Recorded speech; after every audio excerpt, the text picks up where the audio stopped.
कर्नाटक कांग्रेस पर बिहार चुनाव खर्च का आरोप। कर्नाटक के मुख्यमंत्री सिद्धारमैया की बुलाई कैबिनेट बैठक को लेकर अटकलें लगाई जा रही हैं कि इसमें राज्य में संभावित नेतृत्व बदलाव या मंत्रिमंडल फेरबदल हो सकता है। वहीं भाजपा ने कांग्रेस पर बिहार विधानसभा चुनाव में खर्च उठाने का आरोप लगाया है। नेता प्रतिपक्ष आर अशोक ने कहा कि कर्नाटक कांग्रेस ने बिहार चुनाव के लिए पूरी जिम्मेदारी ली और मुख्यमंत्री ने इस पर चर्चा के लिए डिनर मीटिंग बुलाई। भाजपा का कहना है कि कांग्रेस ने कर्नाटक को बिहार चुनाव के लिए एटीएम बना दिया है। कर्नाटक में आरएसएस पर बैन की संभावना।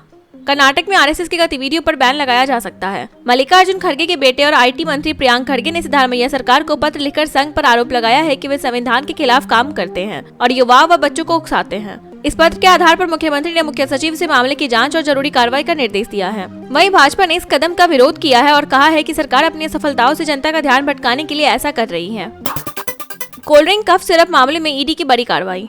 मध्य प्रदेश में 20 से ज्यादा बच्चों की मौत के पीछे माने जा रहे जहरीले कोल्ड ड्रिंक कफ सिरप मामले में ईडी ने स्टेशन फार्मा के 7 ठिकानों पर छापेमारी की है। चेन्नई स्थित इन ठिकानों में ड्रग कंट्रोल अधिकारियों के घेर भी शामिल हैं। जांच के दौरान कंपनी के मालिक जी रंगानाथन को गिरफ्तार किया गया है। ईडी की कार्रवाई पीएमएलए के तहत की जा रही है और मामले की जाँच अभी जारी है।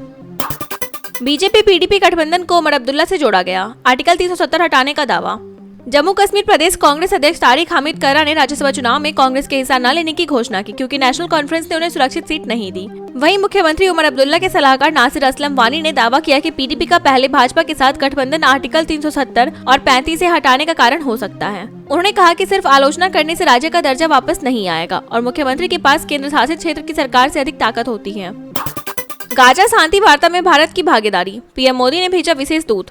गाजा में शांति बहाली के लिए मिस्र के शहर शर्म अल शेख में होने जा रही शिखर बैठक में भारत भी शामिल होगा। प्रधानमंत्री नरेंद्र मोदी ने विदेश राज्य मंत्री कीर्तिवर्धन सिंह को अपना विशेष प्रतिनिधि बनाया है। बैठक में ब्रिटेन, इटली, फ्रांस के नेता और संयुक्त राष्ट्र महासचिव समेत लगभग 20 वैश्विक नेता भाग लेंगे। सम्मेलन में गाजा और पश्चिम एशिया में स्थायी शांति के उपायों पर चर्चा होगी, जिसकी सह अध्यक्षता मिस्र के राष्ट्रपति अब्देल फतेह अल सीसी और अमेरिकी राष्ट्रपति डोनाल्ड ट्रंप करेंगे।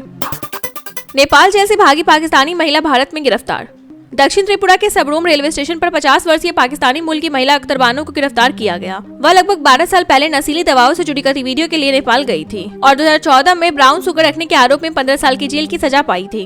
बानो नेपाल से भागकर बांग्लादेश होते हुए भारत में आई थी और दिल्ली में घरेलू कामकाज कर रही थी। पूछताछ में उसने पाकिस्तान के कोई नंबर और अपनी असली पहचान उजागर की, जिसमें वह शेखपुरा जिले के यंगनाबाद की रहने वाली बताई गई।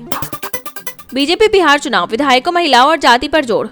बीजेपी ने बिहार विधानसभा चुनाव के लिए उम्मीदवारों की पहली सूची तैयार कर ली है। पार्टी 243 में से 101 सीटों पर चुनाव लड़ेगी। केंद्रीय चुनाव समिति की बैठक में पीएम मोदी, अमित शाह, राजनाथ सिंह, जेपी नड्डा और अन्य वरिष्ठ नेता शामिल हुए। पार्टी का मानना है कि इस बार सत्ता विरोधी लहर नहीं है, इसलिए पहली बार के विधायकों पर भरोसा जताया जाएगा। साथ ही महिलाओं को मौका मिलेगा और उम्मीदवारों के चयन में जातिगत संतुलन पर भी ध्यान रखा जाएगा। करूर भगदड़ मामले में सुप्रीम कोर्ट ने सीबीआई जाँच का आदेश दिया। तमिलनाडु के करूर में अभिनेता विजय की रैली के दौरान हुई भगदड़ मामले में सुप्रीम कोर्ट ने हाईकोर्ट का फैसला पलटते हुए सीबीआई जांच का आदेश दिया है। जांच सुप्रीम कोर्ट की पूर्व जज अजय रस्तोगी की निगरानी में होगी। इस घटना में 27 सितंबर को कम से कम 41 लोगों की मौत हुई थी। पहले हाईकोर्ट ने बीजेपी नेता उमा आनंदन की सीबीआई जाँच की याचिका को खारिज किया था, लेकिन सुप्रीम कोर्ट ने उनकी मांग मानते हुए मामले की सीबीआई जाँच का मार्ग प्रशस्त किया। सुरेश गोपी ने मंत्री पद छोड़ने की वजह बताई, कमाई बंद होने का दावा।